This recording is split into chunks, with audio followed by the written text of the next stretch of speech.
Fala galera, tudo bem? Vocês já me conhecem, eu sou Yuri, o pet de vocês de Bioquímica de Proteínas, e eu estou aqui mais uma vez para ajudar vocês a entenderem mais um tópico da nossa disciplina.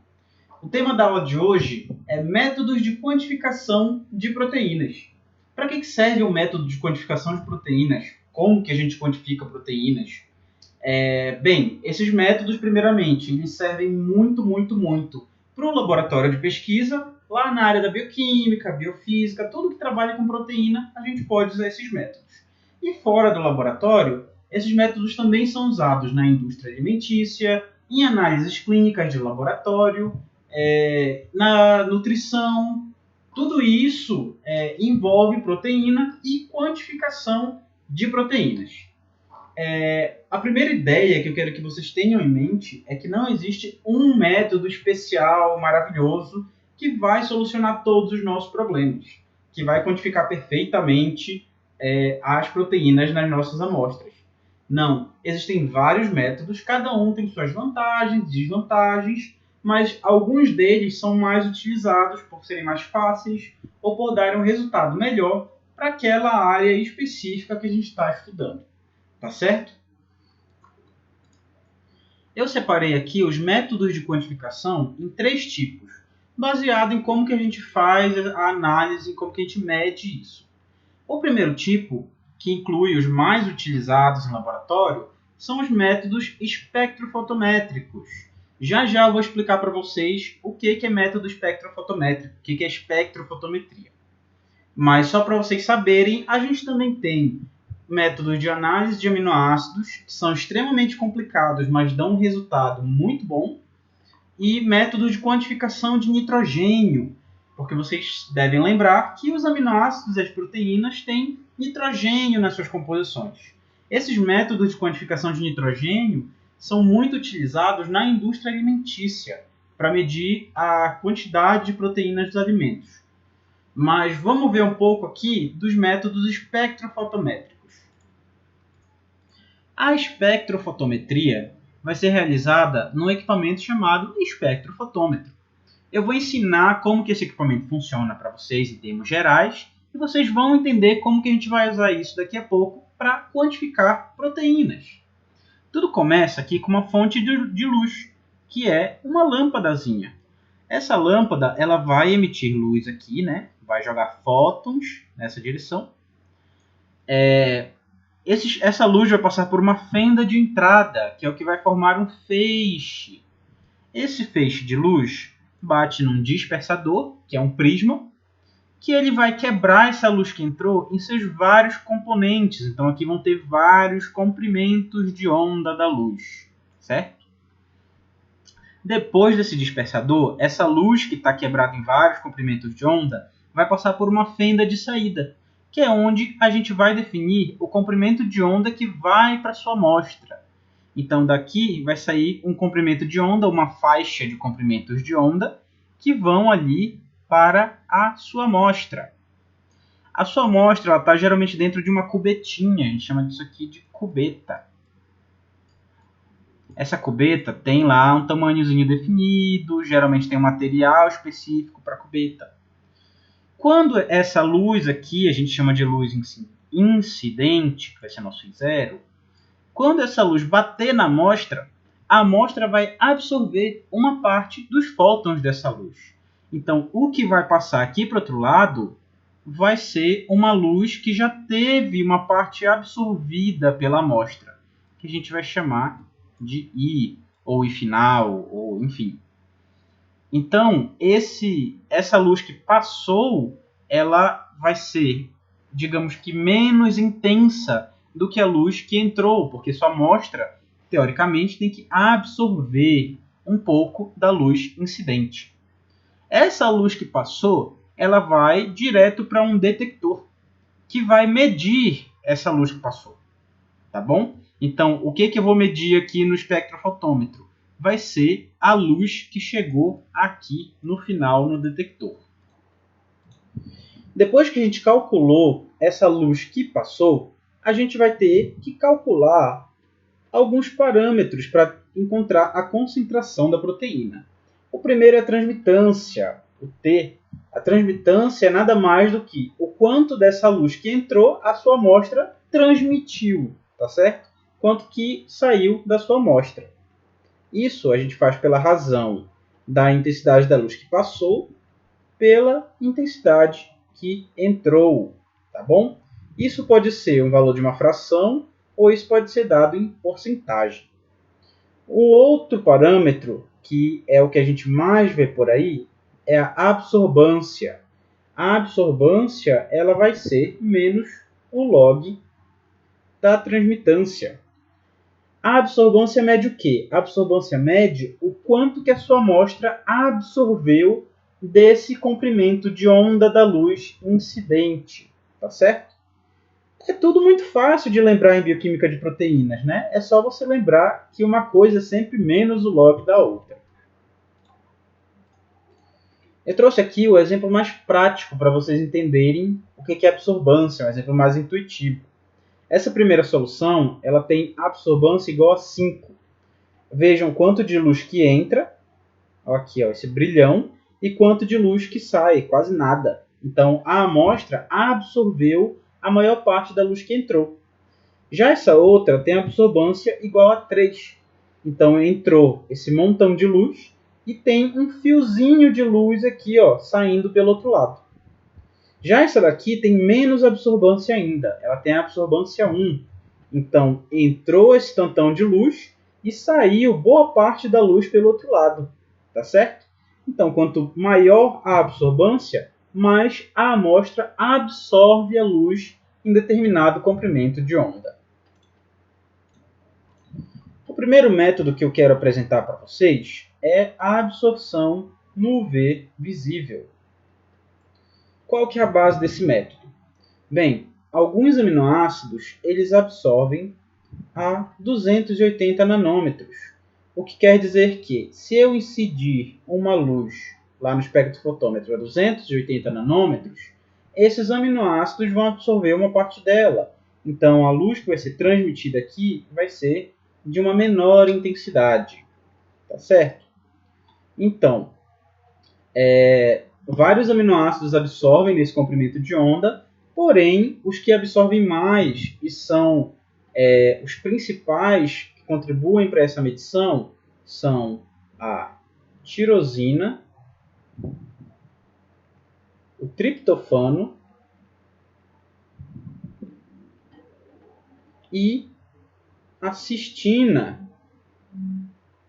Ah, mas não é cisteína? Não, a cistina é quando duas cisteínas estão lá ligadas pela ponte de sulfeto, tá bom? Esses são os principais absorvedores a 280 nanômetros, tá certo?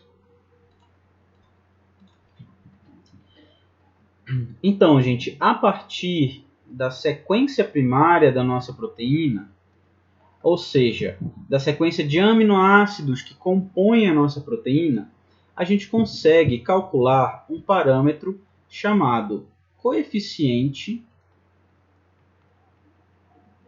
de extinção molar ou epsilon molar. Esse epsilon molar ele é o que vai relacionar a composição da nossa proteína com a sua absorbância a 280 nanômetros. Esse epsilon molar também é chamado de coeficiente de absortividade. Ou seja, realmente ele que vai dizer o quanto que a sua proteína absorve lá a 280 nanômetros. Aí vem a pergunta, por que só alguns aminoácidos vão ter uma alta absorbância a 280 nanômetros? A resposta é simples. Aqui a gente tem a estrutura da tirosina, aqui do lado a estrutura do triptofano. O que tem em comum entre as duas estruturas? Ambas têm um anel aromático. A gente diz que esses aminoácidos são aromáticos. E esse anel aromático é o que vai conferir lá a absorbância a 280 nanômetros. Tá certo?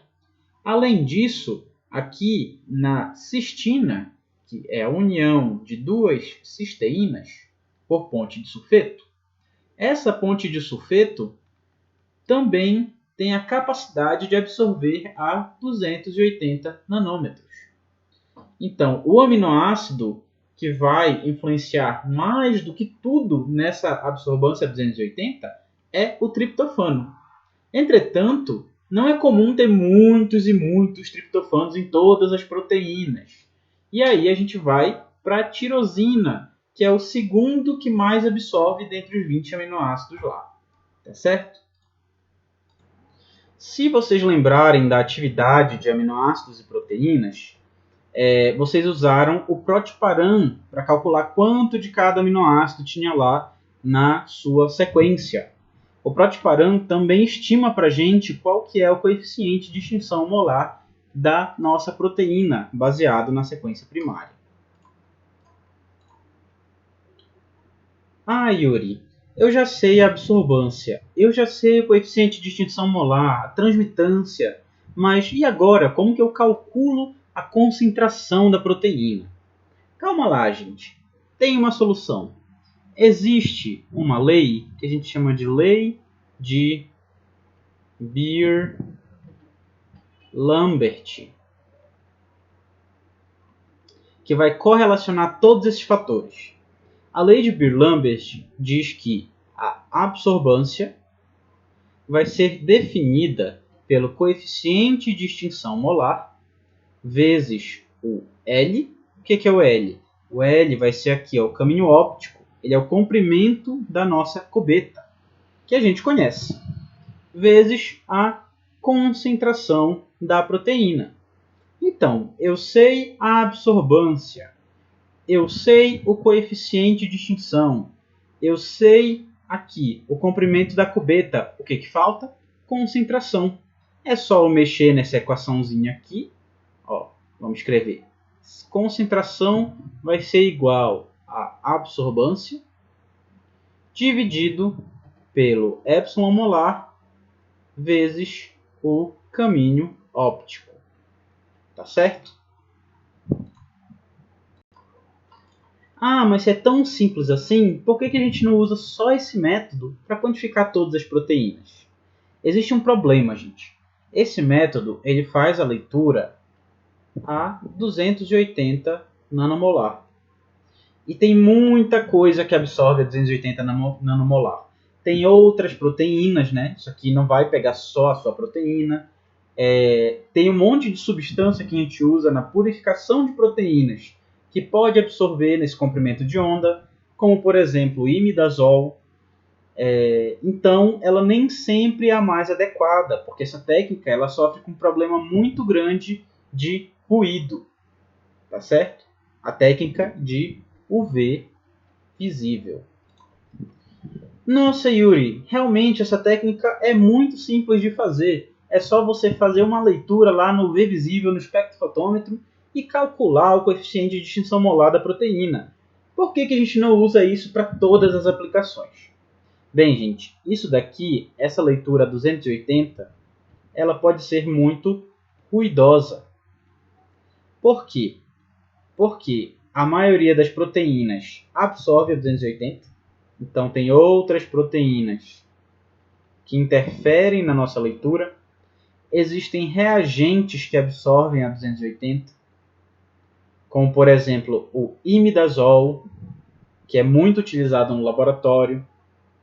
Além de que nem toda proteína tem triptofano, tirosina e cistina. Então algumas proteínas não vão dar sinal lá no UV visível. E é para isso que a gente tem várias outras técnicas. Outro método muito aceito e muito utilizado é o método de Bradford. Esse método ele é chamado método colorimétrico. Toda vez que vocês verem esse nome colorimétrico, quer dizer que ele envolve um corante. Alguma coisa que vai ter cor, e o que a gente vai medir vai ser essa cor. O corante mais usado no método de Bradford é o corante Comasse Blue. ou BG 250. O Commast Blue ele tem uma característica muito interessante. Quando ele está lá de boa, sozinho, ele absorve a 465 nanômetros. Porém, se eu adiciono aqui uma proteína, o Commast vai interagir com os aminoácidos positivamente carregados nessa proteína. E quando essa reação ocorrer, ele vai passar a absorver em 595 nanômetros. E isso vai ser relacionado com a quantidade de proteína que tem aqui. Então, quanto mais proteína tiver, mais desse Commast vai mudar de forma aqui. Vai parar de absorver a 465 e vai começar a absorver a 595. Então, aqui a gente vai ter uma absorbância a 595. E nesse caso, a gente não pode só jogar na lei de Lambert-Beer, porque aqui a gente não está medindo a proteína, a gente não sabe o coeficiente de absorção da proteína. Então, a gente vai precisar de um negócio chamado curva padrão. O que é uma curva padrão, gente? A curva padrão vai ser um gráfico que a gente vai construir usando proteínas de concentração conhecida.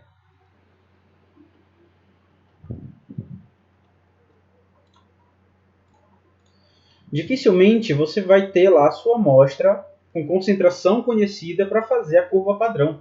Então a gente usa proteínas que estão comercialmente disponíveis e que já são caracterizadas, a gente sabe que não vai atrapalhar no ensaio. E as principais proteínas que a gente usa são a BSA e a BGG.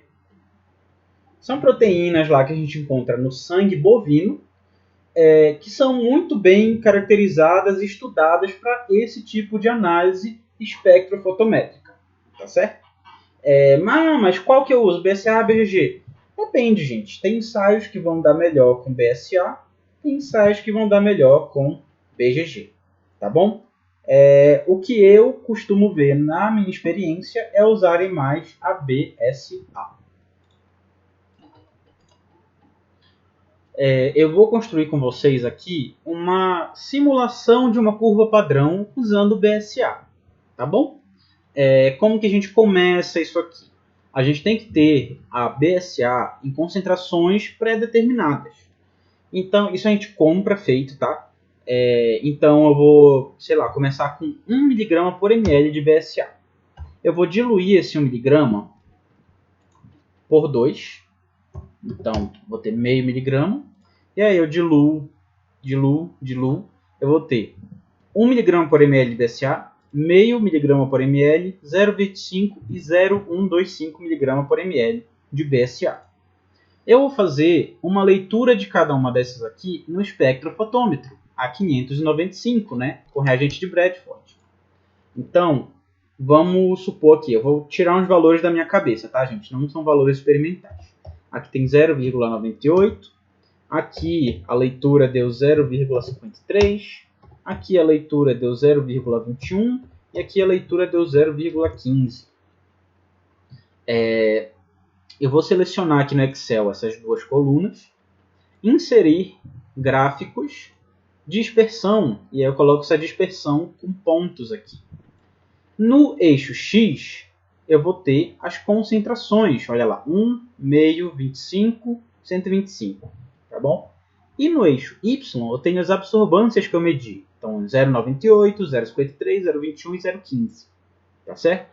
Eu vou selecionar um pontinho aqui, ele seleciona todos, e aí eu clico com o botão direito e mando adicionar uma linha de tendência. Essa linha de tendência, vocês podem ver aqui do lado, ele calculou para uma reta, para uma equação linear, que é o que a gente quer nesse caso. A gente quer que seja linear. Aqui nessa formatação lateral, a gente desce, seleciona exibir equação e exibir R². O que é o R²? Ele é o quão próximo esses pontos estão de formar essa reta que ele desenhou. Ou seja, se esse r² for igual a 1, os pontos formaram uma reta perfeita. O que não é o caso aqui. Eles formaram próximo de uma reta. Então, r², vou até digitar aqui, 0,9924. Tá bom? E a equação da reta são os valores que correlacionam a concentração e a absorbância. É isso que a gente vai usar. Então, deixa eu anotar aqui. Y é igual a 0,9788 vezes o x mais 0,0087. Tá bom? O y é a absorbância, o x é concentração. Então, eu vou isolar o nosso x, que é a absorbância, que é a concentração, que é o que a gente quer saber, né? Então, x vai ficar igual a y menos 0,0087. Tudo isso dividido por 0,9788. Certo? Tá, vamos supor que a nossa amostra teve uma absorbância de 1. Vale. A absorbância da amostra foi 1. Eu vou colocar essa equação aqui, que a gente calculou, né? X é igual, x é a concentração, x é igual ao y menos 0,0087 dividido por 0,9788. Então, se a minha absorbância for 1, a minha proteína está a 1,0127 mg por ml. Tá bom? E é assim que a gente calcula, a partir da curva padrão, a quantidade de proteína que a gente tem na nossa amostra. Tem outros métodos importantes baseados em espectrofotometria. Tem Biuret, Lowry e BCA, que são métodos baseados em cobre, na interação que as proteínas têm com cobre. E tem também o Qubit e o EZQ, que são métodos bem refinados, só que eles precisam de equipamentos específicos. Você não consegue fazer em um espectrofotômetro comum. Ele precisa de um equipamento específico com reagentes específicos também. Eu não vou entrar a fundo com esses métodos aqui. Se vocês quiserem, dá para procurar no Google ou venham perguntar para mim, para os pares ou para o professor, que a gente explica o princípio de cada um desses métodos, tá bom? Então, pessoal, essa foi a nossa aula de métodos de quantificação de proteínas. Espero que tenha dado para entender como que funciona uma espectrofotometria, para que ela serve, como que a gente aplica isso na quantificação de proteínas. O princípio dessas técnicas, eu não cheguei nem perto de falar de todas as técnicas que existem, até porque tem muitas técnicas que estão sendo criadas, que ainda são lançadas e propostas por outros grupos, mas eu falei das principais, que são as mais utilizadas, são mais estabelecidas, são técnicas atemporais, assim. Espero que tenha dado para entender também que não existe uma técnica perfeita que funciona em todo caso. Para cada tipo de análise que você está fazendo, uma técnica pode ser melhor. Às vezes, com uma proteína diferente, uma técnica diferente pode funcionar. Tá certo? Então, é isso. Qualquer dúvida, fala com a gente lá no WhatsApp. E a gente se vê aí no dia da aula síncrona. Bye, bye.